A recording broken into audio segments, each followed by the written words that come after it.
El chico y la garza ya está disponible en Netflix, la que posiblemente es la última película de Hayao Miyazaki, y desde ya te la recomiendo encarecidamente. Y este video lo tienes que ver si es que ya viste la película o si no te importan los spoilers, aunque la verdad da un poco igual si no la has visto, porque lo más probable es que no la entiendas por completo, y no porque sea súper compleja o algo así, sino porque posiblemente te falta contexto, que más tarde te daré. Pero bueno, si no la has visto, hay algunas cosas que tengo que recordarte primero. Antes de que veas esta película y termines todo confundido, te recuerdo que no hay que tratar de entender todo a súper profundidad en las películas de Hayao Miyazaki. Te recuerdo que aunque en las películas de Miyazaki todo parezca un simbolismo, no es así, y lo podemos saber por esta entrevista, en donde Hayao explica la razón de por qué el estudio Ghibli se llama así, y en sus propias palabras, no hay una razón profunda o simbolismo. Él eligió el nombre de un avión que le gustaba, el avión Caprioni CA-309 Ghibli, uno italiano. Y así también son varias cosas en sus películas. Están ahí porque le gustan y no porque tenga que ser un simbolismo. Por ejemplo, en esta misma película, El niño y la garza, los antagonistas son unos periquitos. Y estoy muy convencido de que la razón por la que ellos son los antagonistas es porque al tratar de inspirarse en hacer la película, había periquitos cerca de Miyazaki, que no lo dejaban concentrar. Y de ahí que los haya puesto como protagonistas. Ahora, entrando en temas de la película, te recomiendo discreción ya que ahí van los spoilers. Haciendo un pequeño resumen, la película va de Mahito, un pequeño que ha perdido a su madre debido a la guerra.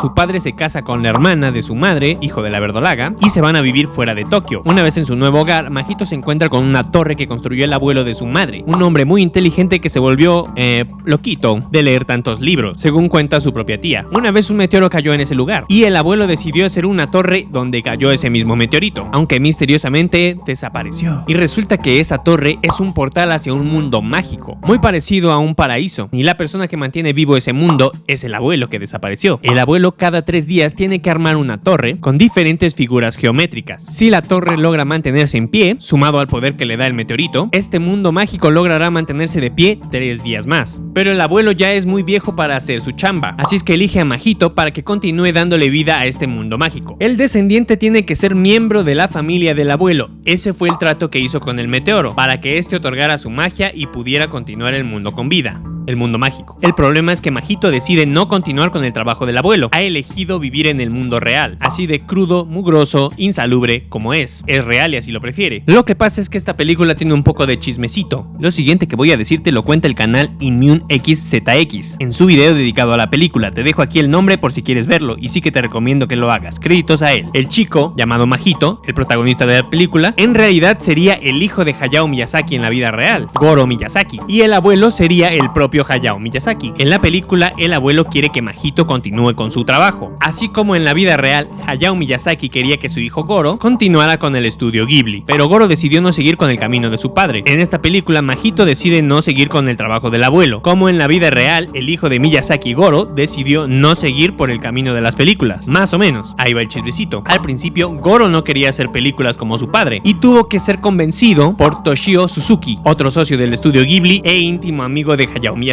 Suzuki logró convencer a Goro de que hiciera películas, y hasta la fecha lleva unas 3 o 4 películas hechas. Pero te recuerdo que hubo que convencerlo para que hiciera las películas. Goro iba a tomar el camino de la arquitectura. Lo que me parece es que Hayao Miyazaki no tiene la esperanza de que cuando él se retire, su hijo Goro continúe con las películas, ya que si tienes que convencer a alguien de que haga algo, en realidad no es lo que le apasiona, ¿o sí? Y si ese trabajo, en este caso las películas, se hacen sin pasión, entonces Estudio Ghibli no saldrá a flote. A menos eso es lo que creo que piensa Hayao. Ahora lo que sigue sí es algo que yo pude interpretar de la película. ¿Por qué el abuelo necesita construir una torre de figuras geométricas para que el mundo mágico continúe con vida? Pues creo que, y mira que digo creo, que representa el pensar en las historias de las películas de Ghibli. Armar la torre es el proceso creativo. Este es complejo y abstracto, igual que armar una torre con figuras geométricas que se mantenga de pie. Te recuerdo que en una entrevista, incluso el escritor Stephen King afirmó que al escribir libros o historias, ni ellos mismos, o sea los autores, sabían qué estaban haciendo. They don't understand what we do they? And I said, how can they understand when we don't understand? Así es que creo que así es como lo representa Miyazaki. Ahora, el meteoro que cae representa la creatividad, creo. Y lo digo porque una vez mi mamá me preguntó que de dónde me sacaba tantas historias, y no supe cómo responderle, ya que solamente llegan a la mente. Y supongo que así le pasa a Miyazaki también. No sabe cómo explicar de dónde saca sus historias, así que lo interpreta como un meteorito que cayó del cielo, así como la creatividad, que es una habilidad con la que simplemente naces, viene del cielo. Lo triste chiste es que, como Miyazaki dice en la entrevista que te mostré al principio, él dice conocer el futuro del estudio Ghibli. Cuando le preguntan si está preocupado por lo que le pasará al estudio, él dice, y cito, al final se derrumbará. Es algo inevitable y entonces ¿para qué preocuparse? Lo que quiere decir que Miyazaki ya está resignado a que con su muerte el estudio también desaparecerá. Y para este punto la cuestión no es tanto si Miyazaki querrá hacer otra película o no, sino que la pregunta más bien es si la vida le dará para hacer otra película.